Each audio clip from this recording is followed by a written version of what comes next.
Hello বন্ধুরা, good morning সবাইকে। তো আজকে সকাল থেকে ব্লগটা স্টার্ট করার কারণ তোমরা একটু পরেই জানতে পারবে। তো আজকে তোমাদের সাথে সারা দিনের ব্লগটাই শেয়ার করব। এতদিন তো শর্টস দিচ্ছিলাম, শরীরটা খুব একটা ভালো যাচ্ছিল না বলে। তো আজকে কেন দেব সেটাও তোমাদের জানাবো। তো আজকে আমার শ্বশুরবাড়ি থেকে আমার শ্বশুর শাশুড়ি সাধের আয়োজন করেছে। তো এটা আমার এখানেই হবে। তো শ্বশুর শাশুড়ি ওখান থেকে চলে আসবে। আর এখানে এখন মা বাবা সবাই মিলে সবজি টবজি কাটছে, আর আমি যেটুকু হেল্প করার সেটুকু করছি। তো এখনও আশা দিয়ে আসেনি, রান্না করবে যে। আর এখানে মারা সমস্ত কিছু সবজি টবজি কেটে মা মোটামুটি শুক্তোর জন্য কড়াই চাপিয়েও দিয়েছে, কারণ এদিকে যত দেরি হবে পরের দিকে তত দেরি হবে। তো চলো সঙ্গে থাকো, দেখতে থাকো।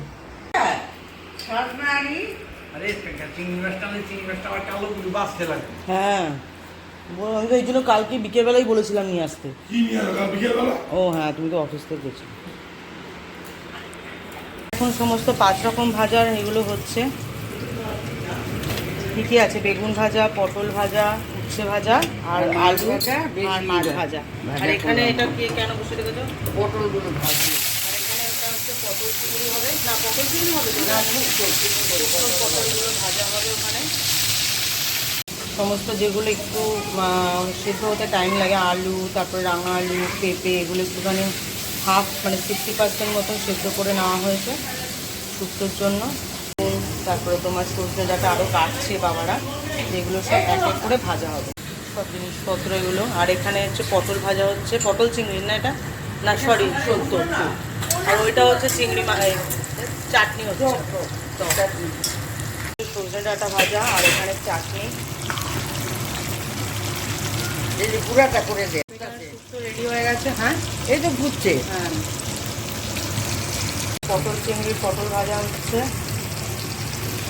ভাজা হয়ে গেছে। রান্না কমপ্লিট। হ্যাঁ, দিয়ে দাও।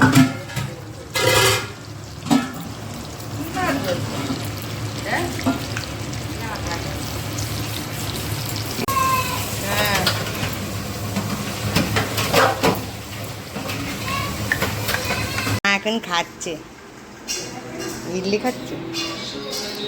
খাও। পটল চিংড়ি হবে, তার জন্য চিংড়ি চলে এসেছে। আর এখানে সমস্ত বাছা হচ্ছে, এই ডিপার্টমেন্টে দুজন লেগে গেছে। আর এখানে দই কাতলা হবে। আশাদি কাটতে হচ্ছে সমস্ত। কেন কি হচ্ছে? এখানে সমস্ত মশলার এগুলো করছে, পেঁয়াজ রসুন আদা পেস্ট করছে দই কাতলাতে, আর পটল চিংড়িতে লাগবে।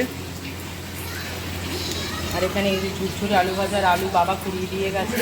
এরকম ভাজা, চাটনি, শুক্তো সব রেডি হয়ে গেছে। শুক্তোটা মা করেছে, চাটনিও মা করেছে, এগুলো সব মা করেছে। দই কাতলার মাছ ভাজা, এটা হচ্ছে মাছের মাথাটা ভাজা হচ্ছে। আর এখানে চিংড়ি মাছ ভাজা হয়ে গেছে। আর এখানেও মাছ ভাজা চলছে দই কাতলার। মশলাও করা হয়ে রয়েছে। এটা কি মশলা? পেঁয়াজ, আদা, রসুন আর টমেটো বাটা, আর এখানে কাঁচা লঙ্কা বাটা রয়েছে। আর এখানে পটল তো ভাজা হচ্ছে, পটল চিংড়ির। আর এখানে চিংড়িগুলো করা হচ্ছে, ভাজা হচ্ছে। দেখি জল দিয়ে দিয়েছো নাকি? এখানে পটল চিংড়ি হচ্ছে। হ্যাঁ, লাল লঙ্কাটা দাও, লাল লঙ্কা না দিলে ভালো লাগবে না। চিংড়িও প্রায় কমপ্লিট। আর তারপরে হবে হচ্ছে দই কাতলা। হোক একসাথে করে আস্তে আস্তে। স্নান টান করে যাচ্ছি হচ্ছে মায়ের ঘরে। ওখানে রিম্পি বললো ওখানে রেডি করাবে। আর ওয়েদারটা এত সুন্দর, দারুণ হয়ে রয়েছে। তো মোটামুটি ভাত, ডাল, 5 রকম ভাজা আর শুক্তো, তারপরে পটল চিংড়ি এগুলো হয়ে গেছে। এখন দই কাতলাটা হচ্ছে, আমি চলে যাচ্ছি। 12টা অলরেডি বেজে গেছে। তারপরে চাটনি তো হয়ে গেছে, পাঁপড় ভেজে রাখবে, আর ঝুরঝুরি আলু ভাজা এগুলো হবে। আর এই ঘরে হবে, আমি তো হাঁপাচ্ছি, এই ঘরে হবে হচ্ছে অনুষ্ঠানটা। তো এখানে কালকে সমস্ত পরিষ্কার করে দিয়ে গেছি। আর এখানে দেখো চেয়ার টেবিল সব আনা আছে। তো চলো, এখনই রেডি হয়ে গেছি, যাচ্ছি হচ্ছে ঘরে, একটু কাজ আছে, দেন সমস্ত রিচুয়ালস হবে।